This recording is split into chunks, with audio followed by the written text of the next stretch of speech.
خاندان میں ایسی سچویشن ہو جاتی ہے کہ سارے ایک بات کہہ رہے ہوتے ہیں اور آپ ایک بات کہہ رہے ہوتے ہیں اور آپ ہی صحیح بات کہہ رہے ہوتے ہیں، لیکن وہ ان کی سمجھ میں نہیں آتی اور الٹا آپ کے خلاف باتیں بنانا شروع کر دیتے ہیں، اور آپ اپنے آپ کو بالکل تنہا محسوس کرتے ہیں کہ شاید میں ہی غلط ہوں. نہیں، آپ غلط نہیں ہوتے، لیکن ان کو آپ کی بات سمجھ نہیں آ رہی. تو وہ جو ایک تنہائی کا سا یا لونلی نیس کا یا ایک اکیلے پن کا احساس ہوتا ہے، کوئی بھی میرے ساتھ نہیں، کوئی بھی میرا ساتھ نہیں دے رہا، کوئی بھی میری مدد نہیں کر رہا، کوئی بھی مجھے سپورٹ نہیں دے گا، تو پھر دل نہیں ٹوٹنا چاہیے. کوئی بات نہیں، اللہ ہے نا، اللہ کافی ہے مجھے. اگر اللہ کی نظر میں میری یہ بات، میرا یہ فیصلہ، میرا یہ کام درست ہے تو مجھے کسی کی بھی پرواہ نہیں ہے. تو انسان غنی ہو جاتا ہے، اللہ اس کو بے پرواہ کر دیتا ہے، اللہ اس کے دل سے غم دور کر دیتا ہے، اللہ لوگوں کے چھوڑنے کا غم اس سے ہٹا دیتا ہے کہ کوئی بات نہیں.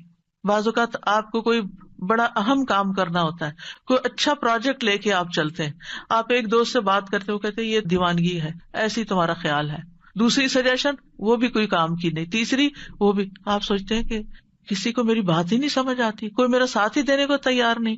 ایسے تمام دل ٹوٹنے والے ٹائمز پر حسبی اللہ و نعم الوکیل، اگر میں ایک خیر کا کام لے کر چلی ہوں تو اللہ میری مدد کرنے والا ہے.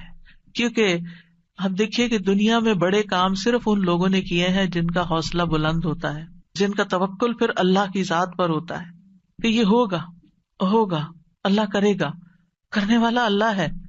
میں طریقہ کروں گی، سبب اختیار کروں گی، محنت کروں گی، لیکن برکتیں اور رحمتیں تو اللہ ہی کی طرف، فضل تو اللہ کی طرف. اللہ ذو فضل عظیم، بڑا فضل تو اللہ کے پاس ہے. ہم لوگوں کے ہاتھوں کی طرف دیکھتے ہیں، لوگوں کے خزانے کی طرف دیکھتے ہیں، اصل خزانوں کا مالک کون ہے اور ان لوگوں کا بھی مالک کون ہے؟ وہ بھی اللہ ہے. ان کے دل بھی اللہ کے ہاتھ میں، وہی انہیں توفیق دے گا تو خیر کے کام میں ساتھ دیں گے، نہیں تو نہیں دیں گے. تو کوئی بھی ایسا موقع جہاں آپ کے اپنے پیارے آپ کا ساتھ نہ دیں، وہاں بھی دل چھوٹا نہ کریں، وہاں بھی آپ کا دل نہیں ٹوٹنا چاہیے، کیونکہ اللہ آپ کے ساتھ ہے. تو فَإِن تَوَلَّوْا، اگر یہ منہ موڑ جائیں، آپ کا ساتھ نہ دیں، تو آپ حسبی اللہ کہیں، لا الہ الا ہو کہیں، علیہ توکلت کہیں، وہو رب العرش العظیم کہیں. ایک چھوٹی سی دعا کے اندر ہر پارٹ جو ہے اس کا بہت پاورفل ہے. یعنی اللہ مجھے کافی ہے، اللہ کے سوا کوئی معبود نہیں ہے، میرا بھروسہ اس پر ہے، مجھے اس کی مدد کا یقین ہے، میں اس کی طرف رجوع کرتا ہوں، وہ میری مدد کرے گا، وہ ساری مخلوق کا مالک، اور مخلوق میں سے سب سے عظیم ترین مخلوق کا بھی وہی رب ہے، وہی مالک ہے، وہی خالق ہے، تو میں اس کا سہارا لیتا ہوں. تو یہ ان مبارک دعاؤں میں سے ہے جن کے پڑھنے کا اللہ تعالیٰ نے خود نبی صلی اللہ علیہ وسلم کو قل کہہ کے حکم دیا. آپ کہیے، آپ پڑھیے، یہ آپ کو فائدہ ہوگا. ایسے تھوڑی کہ اللہ تعالیٰ کے پڑھیے اور پڑھتے ہوئے چھوڑ دیں اور پھر پرواہ نہ کرے، کیسے ہو سکتا ہے؟ جو چیز اللہ تعالیٰ نے خود سکھا دی اس سے بہتر کیا ہو سکتا ہے کہ یہ آپ کو فائدہ دے گا. آپ دیکھیے کہ بعض اوقات بہت ساری چیزیں انسان کو ڈراتی ہیں، فیوچر کا خوف ہوتا ہے، جادو کا، ٹونے کا، اس کا اس کا، وہ جن، شریر، دشمن، رات کا اندھیرا ڈراتا، پتہ نہیں کیا کیا چیزیں، یعنی بہت سی چیزیں خوف دلاتی ہیں انسان کو. تمہارا کیا بنے گا، تمہارا کوئی فیوچر نہیں، تمہارے بڑھاپے کا ساتھی کون ہوگا، تمہاری اولاد تمہیں نہیں پوچھتی، تمہارا شوہر تمہیں نہیں پوچھتا، تمہارے لیے رزق کا کوئی سبب نہیں. کئی چیزیں انسان کو شیطان ڈراتا رہتا ہے نا.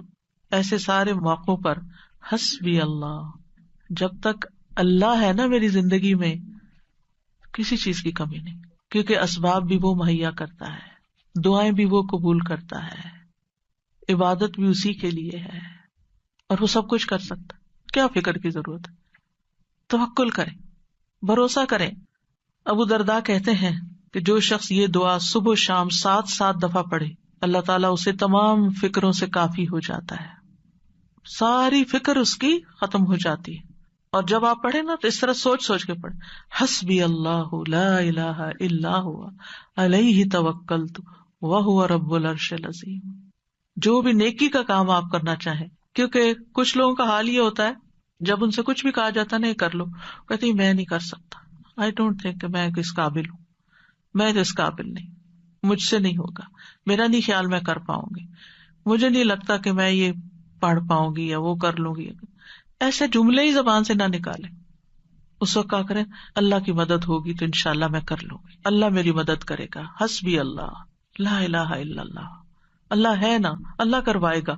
مشکل سے مشکل وقت, انہونی چیزیں, اور جب آپ کو اللہ کا سہارا مل جاتا ہے نا, آپ تنہا نہیں ہوتے. اور جب آپ تنہا نہیں ہوتے, اکیلے نہیں ہوتے, تو آپ کو غم ختم ہو جاتا ہے, آپ کی زندگی سے غم رخصت ہو جاتا ہے. ٹھیک ہے, قریب و مجیب. آپ یقین کریں, دل بھر کے کلمات پڑھے نا, مجھے تو اپنے سینے میں ایک ٹھنڈک محسوس ہوتی, یعنی فزیکل فیلنگ بھی میری بدل جاتی. وہ قریب ہے, اس سے زیادہ تو کوئی قریب ہمارے ہو ہی نہیں سکتا. ہم انسانوں کو قریب سمجھتے ہیں, نہیں, ان کی تو اپنی بہت سی مشکلات ہیں, وہ تو اپنے لیے بھی کافی نہیں ہے, ہمارے لیے کہاں ہوں گے. اور پھر میری دعاؤں کو بھی وہ سننے والا ہے, اس لیے مجھے کس بات کا فکر ہو, کس بات کا غم. تو یہ دعا دین و دنیا کی پریشانی دور کرنے کا ذریعہ ہے, ہر مصیبت سے کفایت کرتی ہے جو بندے کو پریشان کرتی ہے. اسباب اختیار کرنے کے بعد اللہ پر بھروسہ کرنا ہی کامل توحید ہے. اللہ پر توکل کرنا اللہ کے کافی ہونے کا سبب ہے. اور یہ کلمہ توحید ہے نا, لا الہ الا ہو, اس کی بنا پر انسان کو دنیا اور آخرت میں نجات ملتی ہے. آخرت میں جنت کی کنجی بھی یہی ہے, توحید خالص. اور جب مشکل میں آپ نے سب کو چھوڑ دیا نا, صرف اللہ کو پکڑا, تو آپ کی توحید پکی ہو گئی. اور پھر آپ نے اس دعا میں توحید, توکل اور اللہ کے رب ہونے کا وسیلہ پکڑا. اور کبھی یہ دعا جو ہے طلب کی بجائے خبر کے صیغے میں بھی مانگی جاتی ہے, مطلب صرف اللہ کے بارے میں اچھا گمان اپنا رکھنے کو.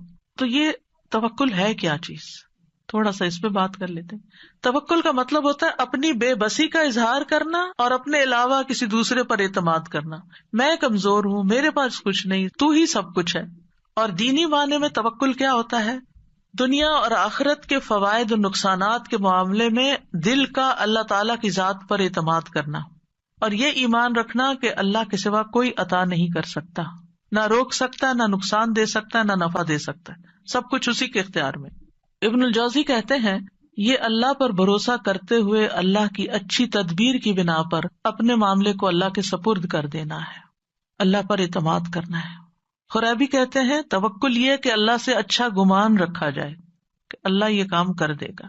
توکل اللہ کے وعدوں پر دل کا اطمینان ہوتا ہے. ابن تیمیہ کہتے ہیں اللہ پر توکل کرنا فرض ہے اور بڑے فرائض میں سے ہے, جیسا کہ اللہ کے لیے اخلاص اپنانا واجب ہے. اور اللہ نے کئی آیات میں توکل کرنے کا حکم دیا ہے. یہ وضو کرنے کے حکم غسل جنابت کے حکم سے بھی بڑا حکم ہے, اور اللہ نے اپنے علاوہ کسی اور پر توکل سے منع کیا. یعنی وضو کا حکم تو ایک دفعہ آیا نا, جنابت سے غسل کا حکم تو قرآن میں ایک دفعہ آیا, توکل کا حکم کئی دفعہ آیا. تو ہم وضو کا اہتمام تو ضرور کرتے ہیں, پاکیزہ ہونے کا اہتمام کرتے ہیں, لیکن جب توکل کی باری آتی ہے تو ہم فیل ہو جاتے ہیں, وہ ہمیں یاد نہیں رہتا. پھر سعید بن جبیر کہتے ہیں اللہ پر توکل کرنا ایمان کا خلاصہ ہے.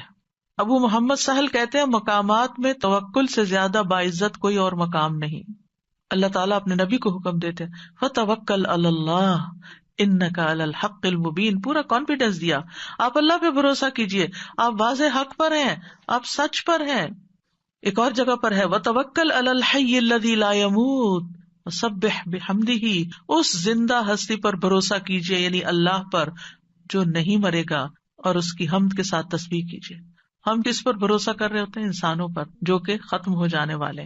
مومنوں کو حکم دیا وَعَلَى اللَّهِ فَلْيَتَوَكَّلِ الْمُتَوَكِّلُونَ, وہ توکل کرنے والوں کو اللہ پر توکل کرنا چاہیے. رب المشرق والمغرب لا الہ الا هو فاتخذہ وکیلا, مشرق اور مغرب کا رب ہے, اس کے سوا کوئی معبود نہیں, سو اسی کو کارساز بناؤ, اس کو اپنا کام درست کرنے والا سمجھو. توکل اللہ پر ایمان ہونے کی علامت ہے. توکل وہی کر سکتا ہے جس کا اللہ پر ایمان ہو.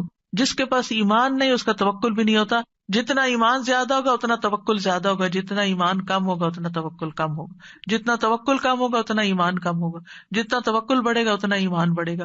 دونوں لازم و ملزوم ساتھ ساتھ بڑھتے جاتے ہیں. یہ اسلام لانے کا تقاضا ہے.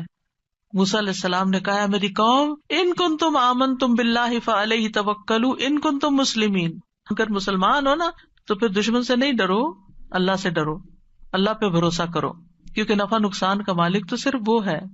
بندوں پہ جب آپ بھروسہ کرتے ہیں نا وہ بھول جاتے ہیں, اوہ سوری آپ نے یہ کام کہا تھا, سوری یہ وجہ ہوگی تھی میں ٹائم پر نہیں پہنچ سکا.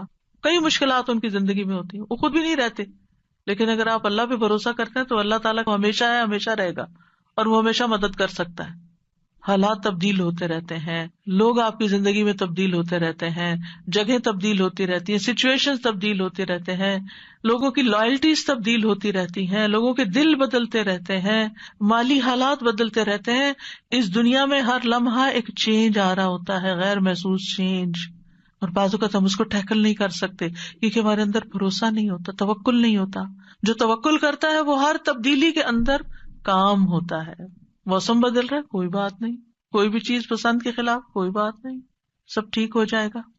تو اللہ سبحانہ وتعالی نہ ہم سے غافل ہے اور نہ ہی ہم سے دور ہے، اس لیے کسی اور کو کارساز بنانے کی بجائے اسی کو سہارا سمجھا جائے، کیونکہ جو اللہ کے سوا دوسروں کو سہارا بناتا ہے تو ایسے سہارے کمزور ہوتے ہیں. مکڑی کا گھر، اس کی مثال دی گئی قرآن میں. تو ہر کام کا ارادہ کرنے کے بعد اللہ پہ بھروسہ کرے. فَإِذَا عَزَمْتَ فَتَوَكَّلْ عَلَى اللَّهِ، عزم کر لیا توکل اللہ پر. لوگوں کا ڈر ہو تو بھی توکل اللہ پر، لوگ منہ موڑ رہے ہو تو توکل اللہ پر، کوئی چیز غم زدہ کرتی ہے توکل اللہ پر، جان کو خوف لاحق ہے توکل اللہ پر. جیسے جادوگروں نے کہا تھا فرعون کے مقابلے میں، فَاقْضِ مَا أَنْتَ قَاضٍ، جو فیصلہ کرنا کر لو، ہم تو اللہ کی طرف جانے والے، تم ہمارا کیا بگاڑ لو گے. جادوگر تھے، کس حرام کام میں پڑے ہوئے تھے، ایمان آیا کہاں پہنچ گئے، سارا ڈر ہی نکل گیا اندر سے. جب کسی کی سازشوں کا علم ہو، کوئی چالیں چل رہے ہمارے خلاف، توکل اللہ پہ، کیونکہ ہم نہیں نبٹ سکتے لوگوں کی چالاکیوں سے، اللہ نبٹنے والا کافی ہے. دشمنوں کا خوف ہو، کوئی بھی مدد اور نصرت چاہیے، توکل اللہ پہ. کوئی اذیت دے، کوئی تکلیف دے، کوئی پریشان کرے، جہاں سے آپ کو خوف لائق رہتا ہے، اب پتہ نہیں یہ میرے ساتھ کیا کرے گا، اس نے پہلے بھی جادو کیا تھا مجھ پہ، وہ بڑا مشکل ٹوٹا، اب پھر یہ پھر کر دے گا مجھ پہ. نہیں، عام طور پہ لوگوں کی یہ ذہنی کیفیت رہتی ہے نا، وہ فلاں آیا تھا نا، مجھے نظر لگ گئی تھی، اب یہ پھر آ گیا ہے، اب پھر یہ کچھ کر کے جائے گا. نہیں، مت ڈریں، اللہ کافی ہے. جب ایسا کوئی خوف آنے لگے، حسبی اللہ و نعم الوکیل، کوئی کچھ بھی نہیں کر سکتا، اللہ ہے نا بس. اگر کوئی الزام لگائے آپ پر، آپ کو کوئی جھوٹا کہے، کوئی اور طرح سے تنگ کرے، تکلیف دے، تو اللہ پہ بھروسہ کرے کہ اللہ تو کافی ہو جائے ان سے مجھ کو. پھر اسی طرح بعض اوقات انسان کو کچھ کمپرومائز کرنے پڑتے ہیں، کسی کے ساتھ صلح کرنی پڑتی ہے، کچھ اپنے حق چھوڑنے پڑتے ہیں. بعض اوقات آپ لیٹ گو کر دیتے ہیں اپنا کوئی حصہ کہ اپنے بہن بھائی سے لڑائی ختم کر کے، تو پھر آپ سوچتے میرا کیا ہوگا. تو اللہ پہ توکل ہے، اللہ کافی ہے، اللہ مجھے کہیں اور سے دے گا. میں نے اللہ کی خاطر چھوڑا ہے نا، اللہ اس سے کئی گنا زیادہ لوٹائے گا، کیونکہ اللہ کی خاطر یہ کیا ہے میں نے. پھر اسی طرح کوئی بدشگونی ہوتی ہے، کتنی چیزیں ہیں بدشگونی کی جسے لوگ ڈراتے ہیں، کالی بلی سے، پتہ نہیں اور کس کس سے، یہ رستہ کاٹ گئی، وہ فلاں نظر آ گیا. ان ساری بدشگونیوں کا مقابلہ بھی جہاں سپرسٹیشنز ہو، جہاں وہم، کیونکہ بعض لوگوں کو وہم ہی کھایا جاتا ہے، ہونا ہوانا کچھ نہیں ہوتا، یہ ان کا صرف خیال ہوتا ہے. یہ نہ ہو جائے، میں گھر سے نکلی ہوں گاڑی لے کر، پتہ نہیں کوئی ایکسیڈنٹ نہ ہو جائے، یہ جہاز پہ بیٹھنے لگی ہوں، پتہ نہیں اس کا کریش ہی نہ ہو جائے. یعنی کوئی نہ کوئی ایسی باتیں انسان کے دل میں شیطان ڈالتا رہتا ہے کہ جس سے وہ انجوائے کرنے کی بجائے اس سچویشن کو صرف خوف زدہ رہتا ہے. تو ایسے تمام توہمات، ایسی تمام خوف زدہ کرنے والی باتیں، ان کے لیے کیا کریں؟ اللہ پہ توکل کریں. پھر اسی طرح آخری زمانے کے جو فتنے ہیں، دجال کا آنا ہے، ان سب مواقع پر بھی اللہ پر بھروسہ، اللہ کا دامن تھامے، اللہ کی طرف رجوع کریں.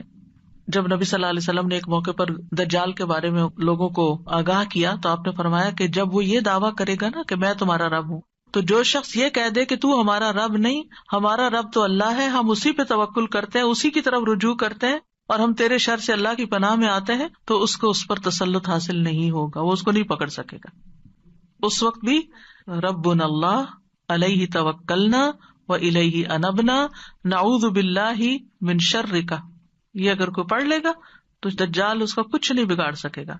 تو بہرحال جو لوگ اللہ پہ توکل کرتے ہیں، ایک طرف وہ شر سے بچ جاتے ہیں، دوسری طرف ان کو بہت سے فائدے بھی ہوتے ہیں، اللہ کی محبت ملتی ہے، کیونکہ ان اللہ یحب المتوکلین، اللہ توکل کرنے والوں سے محبت کرتا ہے، اللہ ان کو کافی ہو جاتا ہے. ومن یتوکل علی اللہ فہو حسبہ، جو اللہ پہ توکل کرے گا اللہ اسے کافی ہوگا.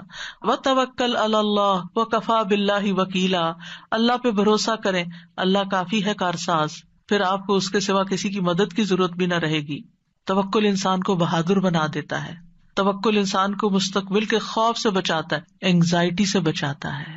اینگزائٹی میں یہی ہوتا ہے نا کہ پتہ نہیں ابھی کیا ہوگا، پتہ نہیں ابھی ہوگا کہ نہیں، پر بے چینی بے قراری، تو توکل آپ کو اطمینان میں ڈال دیتا ہے، شیطان سے حفاظت ملتی ہے، وہم دور ہو جاتے ہیں، آخرت میں بڑا اجر ہے۔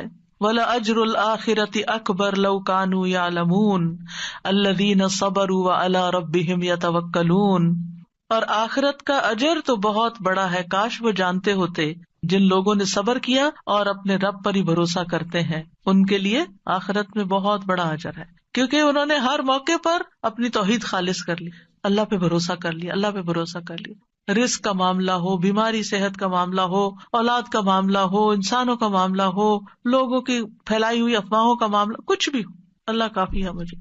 یعنی ایسے لوگ زندگی میں سب سے زیادہ پرسکون ہوتے ہیں جو اپنے معاملات اللہ کے سپرد کر دیتے ہیں۔ تو اس لیے کوئی بھی چیز جب آپ کے دل میں گھبراہٹ ذرا سی بھی ڈالے، فوراً پڑھے حسبنا اللہ و نعم الوکیل، یا حسبی اللہ و نعم الوکیل، حسبی اللہ لا الہ الا ہوا علیہ توکلت وہو رب العرش العظیم۔